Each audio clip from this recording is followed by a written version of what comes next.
apenas mais um soldado no meio de milhares que formavam o exército francês. Entretanto, 8 anos apenas após se alistar, tornou-se general com apenas 24 anos. Mas 6 anos já governava toda a França. Esse homem controvertido, estrategista militar brilhante, patriota ardente e por vezes cruel, foi Napoleão Bonaparte, que conquistou praticamente toda a Europa Ocidental. Mas os planos de Napoleão esbarraram em 2 inimigos poderosos. A Inglaterra, dona do maior poderio naval da época, a Rússia, que acabou impondo a derrota pelos desgastes. Não dá não. Cala a boca aí. Um sujeito pobre, baixo, apenas mais um soldado no meio de milhares que formavam o exército francês. Entretanto, 8 anos após se alistar, tornou-se general com apenas 24 anos. Decorrido mais 6 anos, já governava toda a França. Esse homem controvertido, estratégico militar brilhante, patriota ardente e por vezes cruel, foi Napoleão Bonaparte, que conquistou praticamente toda a Europa Ocidental. Mas os planos de Napoleão esbarraram em 2 inimigos poderosos, a Inglaterra, dona do maior poderio naval da época, e a Rússia, que acabou impondo a derrota pelos desgastes. As conquistas napoleônicas tiveram reflexo também no Brasil. Fugindo das tropas francesas, Dom João veio com a família real portuguesa para o Brasil, dando início ao rompimento dos laços coloniais com Portugal. E como Napoleão foi derrotado? Um homem de origem humilde que dominava quase toda a Europa. Após derrubar o governo do Diretório por meio do golpe de Estado de 18 de maio, Napoleão Bonaparte tornou-se a figura mais importante da vida política francesa. Governou a França por um período de aproximadamente 15 anos. A vida de Napoleão, que foi de 1769 a 1821, sempre exerceu um fascínio sobre os pesquisadores. Era um homem de origem humilde, cuja brilhante carreira militar e política o levou ao comando de quase toda a Europa Ocidental. Nascido em Ajaccio, na Córcega, ilha do Mediterrâneo, que fica ao sul da França, Napoleão pertencia a uma família empobrecida. Ingressou no exército francês em 1785, quando era tenente da artilharia. Oficial dedicado, em 1793, já era coronel, comandando a vitória dos franceses contra os ingleses em Toulon. Como recompensa, foi promovido ao posto de general da brigada. O sucesso da carreira militar de Napoleão se devia à sua habilidade como estrategista, ao seu espírito de liderança e ao seu talento para empolgar os soldados com promessas de glórias e riquezas. Após cada vitória, além da ascensão meteórica da vida de Napoleão, repleta de saltos e contradições. Quem diria, afinal, que o jovem oficial Napoleão, cheio de ardor patriótico, amigo de Robespierre e dos jacobinos, leitor entusiasmado dos livros de Voltaire, se tornaria imperador da França, senhor da Europa, ora agindo como um déspota esclarecido e ora como um ditador cruel? Eu pedi, já tinha pedido. A Era Napoleônica, a busca do domínio francês sobre toda a Europa. O período de governo de Napoleão Bonaparte pode ser dividido em 2 grandes etapas, o consulado e o império. Vejamos os principais acontecimentos que marcaram cada uma dessas etapas. O consulado, de 1799 a 1804. Depois de 10 anos de agitação revolucionária, as principais forças políticas da França desejavam ordem social interna. Queriam organizar a sociedade, controlar a administração pública, dominar a crise econômica. Napoleão veio corresponder a essas aspirações burguesas de ordem social. Chega de revolução, declarou o consulado. A França está precisando de ordem e paz. O governo do consulado era, na verdade, uma ditadura militar disfarçada de regime republicano. Havia 3 cônsules chefiando o poder executivo, Napoleão, Roger Ducos e Sieyès. Mas quem controlava o governo era Napoleão, eleito primeiro cônsul da República. Ele comandava o exército, nomeava os membros da administração, propunha as leis e conduzia a política externa. Durante o governo do consulado, a alta burguesia, que eram grandes financistas, industriais e comerciantes, consolidou-se como classe dirigente da França. Os projetos de emancipação das classes populares foram sufocados. Os ideais de liberdade, igualdade e fraternidade dos tempos da Revolução foram reprimidos. Por meio de uma severa censura à imprensa e da ação violenta dos órgãos policiais, as oposições políticas ao governo foram aniquiladas. O período do consulado caracterizou-se pela recuperação econômica e a reorganização jurídica e administrativa da França. O quadro seguinte resume as principais realizações dessa fase.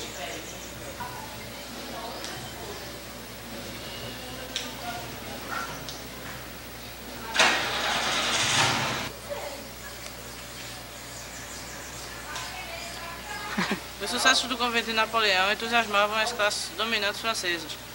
Como prêmio, Napoleão foi proclamado cônsul vitalício em 1802, tendo o direito de indicar seu sucessor. Na prática, essa medida significou a instituição da monarquia hereditária.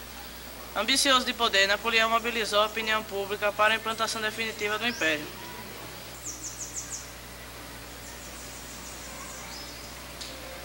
Em 1804 foi realizado um plebiscito pelo qual quase 60% dos votantes confirmaram o estabelecimento da monarquia e a indicação de Napoleão como imperador. Em 2 de dezembro de 1804, Napoleão Bonaparte organizou uma festa solene para sua coroação como imperador.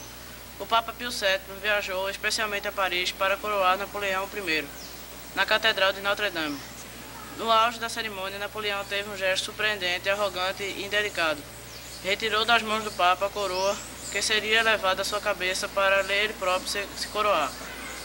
Não admitia autoridade superior a si mesmo. Em seguida, coroou sua esposa, a imperatriz Josefina. Depois, Napoleão conferiu títulos de nobreza a seus familiares, nomeando-os para mais altos cargos do império. Formou-se uma nova corte com os membros da elite militar, alta burguesia e antiga nobreza. Como símbolo do poder do Império Napoleônico, construíram-se grandes obras como o Arco do Triunfo, inspirado na arquitetura clássica romana.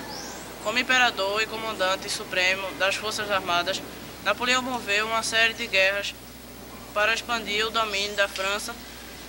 O exército francês foi fortalecido em armas e soldados, formando-se o mais poderoso da Europa. Liderado pela Inglaterra, formou-se uma coligação internacional, Inglaterra, Áustria, Prússia e Rússia, contra o Império Francês. Em outubro de 1805, Napoleão tentou invadir a Inglaterra, mas a marinha francesa foi vencida pelos ingleses comandados pelo almirante Nelson. A derrota francesa deu-se na Batalha de Trafalgar, que firmou o poder naval britânico. Recuperando-se da derrota marítima, Napoleão conseguiu sucessivas vitórias terrestres sobre seus inimigos. A Áustria na Batalha de Austerlitz em 1805, a Prússia em 1806 e a Rússia em 1807. Em 1806, Napoleão decretou o bloqueio continental, determinando que todos os países do continente europeu fechassem seus portos ao comércio inglês. Seu objetivo era arruinar economicamente a Inglaterra, provocando uma crise em sua indústria. Pensava Napoleão: vamos conquistar os donos do mar, mostrando-lhes que somos os donos da terra. A invasão de Portugal e a fuga da família real para o Brasil. Depois de muita indefinição, Portugal não aderiu ao bloqueio continental, cedendo às duras pressões da Inglaterra. O país foi então invadido por tropas francesas, comandadas pelo general Junot. A invasão de Portugal obrigou o príncipe regente Dom João e a sua família a fugir apressadamente para o Brasil. A sede do reino português foi transferida para o Rio de Janeiro. Em Portugal, os combates contra os franceses prosseguiram. Ajudado pelos ingleses, Portugal resistiu à ocupação napoleônica, agosto de 1808. Por volta de 1812, o Império Napoleônico atingiu sua máxima extensão, dominando quase toda a Europa Ocidental. Compreendia cerca de 150 departamentos, com uma população global de 50 milhões de habitantes, quase um terço da população europeia.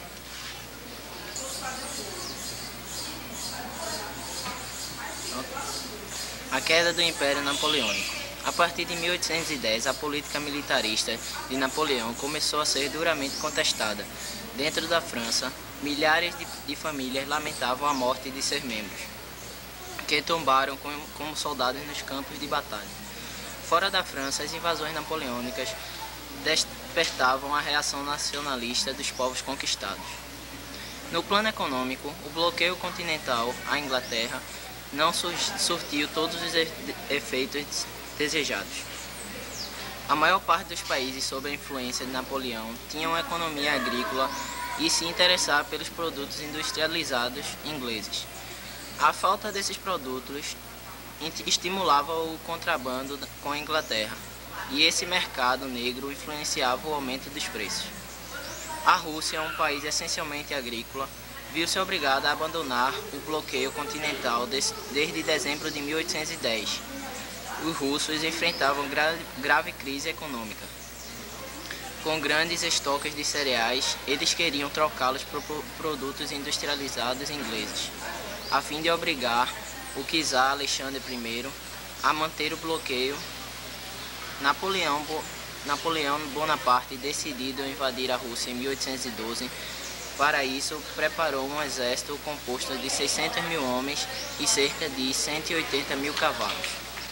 Acostumados a grandes vitórias, Napoleão conduzia seu exército pelo imenso território russo, enquanto as tropas cesaristas batiam em retirada, ateando fogo às plantações e a todas as coisas que fossem úteis aos invasores. O imperador francês chegou até Moscou, ocupando o Kremlin, palácio do czar. Mas as tropas francesas, mal alimentadas e extremamente cansadas, começaram a ser vitimadas pelo rigoroso inverno russo. Napoleão deu início, então, a uma dramática retirada de seu exército. No entanto, a maioria dos soldados morreu na viagem de volta. O general Inverno, como se costuma dizer, derrotou as forças napoleônicas. Dos 600 mil soldados que partiram para a Rússia, só uns 30 mil homens chegaram famintos e esfarrapados à capital francesa. A desastrosa campanha militar francesa na Rússia estimulou os outros países europeus a reagir contra a França. Assim, um poderoso exército formado por ingleses, austríacos, russos e prussianos invadiram Paris em 6 de abril de 1814. Derrubado do poder, Napoleão obteve como principado a ilha de Elba, no mar Mediterrâneo. O trono francês foi entregue a Luís XVIII, irmão de Luís XVI, o último rei francês do antigo regime, guilhotinado pela Revolução. Pronto, só errou em prussiano, que a gente... Alto, viu? Em março de 1815,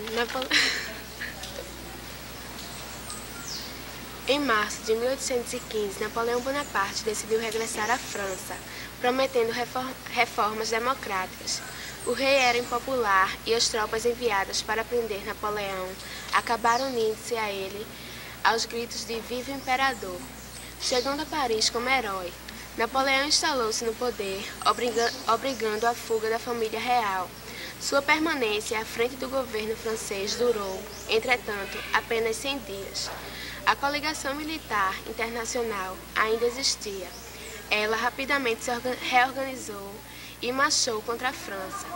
Napoleão acabou sendo definitivamente derrotado na Batalha de Waterloo, 18 de junho de 1815.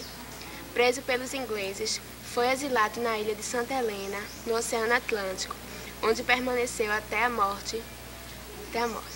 Luís XVIII voltou a ser reconduzido no mesmo ano ao trono francês. Obras napoleônicas. Administração. Centralização administrativa com a nomeação de funcionários de sua confiança pessoal para os mais diversos cargos de administração pública. Economia. A criação do Banco da França em 1800, que controlava a emissão de processos inflacionários, com as tarifas protecionistas e a construção de obras públicas, fortaleceu o comércio e a indústria. Reorganização do ensino francês e educação. Reorganização do ensino francês, que passou a ter como principal missão a formação de cidadãos capazes de servir ao Estado. A educação era utilizada como meio de controle do comportamento político e social dos cidadãos. Elaboração de novos códigos jurídicos, como o Código Civil, também conhecido como Código Napoleônico, concluído em 1804. O Código Napoleônico consagrava as aspirações da burguesia, como a liberdade individual, a igualdade de todos perante a lei, o respeito à propriedade privada e o matrimônio civil separado religioso. Igreja. Elaboração de um acordo, concordata, em 1801, entre a Igreja Católica e o Estado francês, tendo como objetivo fazer da religião um instrumento de poder político. O Papa reconhecia o confisco das propriedades da Igreja em troca do amparo do Estado ao clero. Por sua vez, Napoleão reconhecia o catolicismo como a religião da maioria dos franceses, mas reservava para si o direito de designar bispos, cujos nomes seriam, posteriormente, aprovados pelo Papa. O Congresso de Viana e a Santa Aliança. A reação conservadora dos governantes tradicionais. As conquistas napoleônicas modificaram grandemente o mapa político da Europa. No entanto, com as primeiras derrotas militares de Napoleão Bonaparte, os dirigentes dos países vencedores resolveram organizar o Congresso de Viena, 1814 e 1815. O objetivo básico do Congresso era restabelecer o equilíbrio político do continente europeu, respeitando os interesses dos países vencedores na guerra contra Napoleão. Entre as principais diretrizes aprovadas pelo Congresso de Viena, podemos destacar as seguintes. Restauração. Propôs-se o retorno à situação política europeia de 1992. Essa medida reflete o espírito conservador que marcou o Congresso de Viena. Legitimidade. Propôs-se a devolução do governo de cada país aos herdeiros das antigas monarquias absolutistas. Por isso, Luís XVIII, da dinastia dos Bourbon, deveria assumir o trono francês. Solidariedade. Propôs uma aliança política entre as monarquias europeias tradicionais, com o objetivo de reprimir a onda liberal e a democrática lançada pela Revolução Francesa. Países que se destacaram no Congresso de Viena foram a Áustria, representada pelo príncipe Metternich, Inglaterra, um dos mais importantes organizadores do Congresso. Inglaterra, representada por Castlereagh, Rússia, representada pelo czar Alexandre I, Prússia, representada por Hardenberg e por Humboldt. Procurando colocar em prática a política de solidariedade entre as tradicionais monarquias europeias, o czar russo Alexandre I propôs a criação da Santa Aliança. A Santa Aliança era uma organização de países com o compromisso de se defenderem mutuamente. Os monarcas da Rússia... Inglaterra duas vezes, não foi? Quando ela acabar de falar, Eu ouvi ele falando Inglaterra duas vezes. Países que se destacaram no Congresso de Viena foram Rússia, Representada pelo czar Alexandre I, Prússia, representada por Hardenberg e por Humboldt. Inglaterra Representada por Castlereagh, e Áustria. representada pelo príncipe Metternich, um dos mais importantes organizadores do Congresso. Procurando colocar em prática a política de solidariedade entre as tradicionais monarquias europeias, o czar russo Alexandre I propôs a criação da Santa Aliança. A Santa Aliança era uma organização de países com compromisso de se defenderem mutuamente. Os monarcas da Áustria, da Rússia, da Prússia e de algumas outras nações europeias aderiram à Santa Aliança. Esses monarcas, em nome da Santa Aliança, assumiram o direito de intervir em qualquer país onde surgisse um movimento revolucionário inspirado no liberalismo democrático. A qualquer preço, o objetivo da aliança era conter a qualquer preço os movimentos nacionalistas que despontavam em várias regiões da Europa e nas colônias da América. Acabou tudo? Acabou. Tem mais nada pra falar?